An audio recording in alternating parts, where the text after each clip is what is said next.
हे सगळे पूर्वाध्यक्ष आहेत विदर्भ साहित्य संघाचे. किती मोठी किती मोठी परंपरा आहे विदर्भ परंपरा आहे. साहित्य संघाची किती उन्नती काम केलं आहे. मग पहा किती काम केलं. हा आमचा कमलाकर आहे. हा साहित्य संघाच्या निर्मितीपासून आहे. हे मोहिते आहेत. हे व्यवस्थापक आहेत. हे व्यवस्थापक आहेत.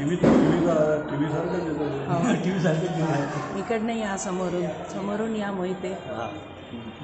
हा रे ये ना बाबा.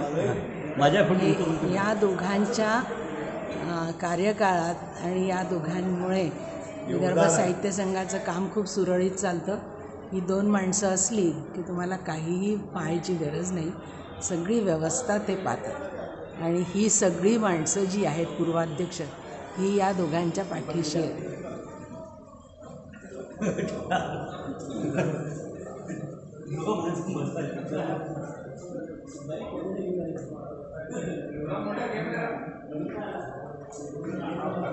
हे मानेकर साहेब आहेत. हे सध्या सेक्रेटरी आहेत विदर्भ साहित्य संघाचे.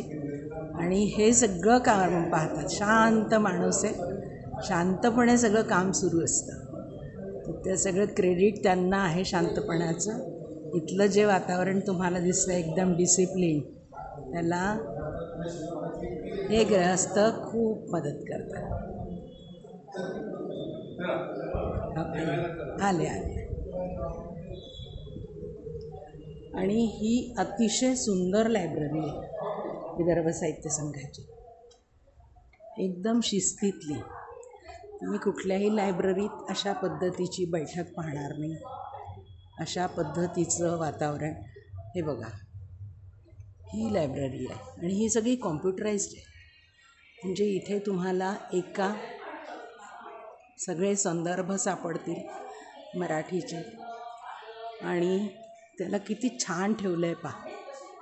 इथली प्रत्येक गोष्ट खूप सुंदर आहे. हे बघा, हे सगळं पण थोडा पसारा आहे. असू द्या, बायकांचं काम आहे त्याच्यामुळे शिस्तीत आहे सगळं. आणि ह्या आमच्या लायब्ररीच्या व्यवस्थापक आहेत बसमे मॅडम. आणि ह्या त्यांच्या दोघी मैत्रिणी. या तिघी मिळून हे सगळं पाहतात. सगळं कॉम्प्युटराइज्ड केलं आहे. पहा तुम्ही, इतकी सुंदर लायब्ररी. इथली प्रत्येक गोष्ट खूप सुंदर पद्धतीने ठेवली आहे.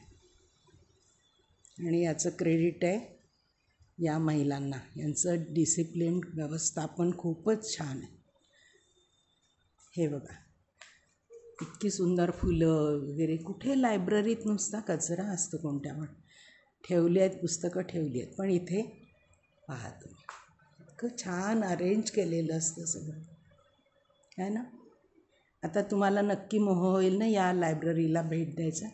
तर तुमचं स्वागत आहे लायब्ररीमध्ये. ठीक आहे. Okay, bye.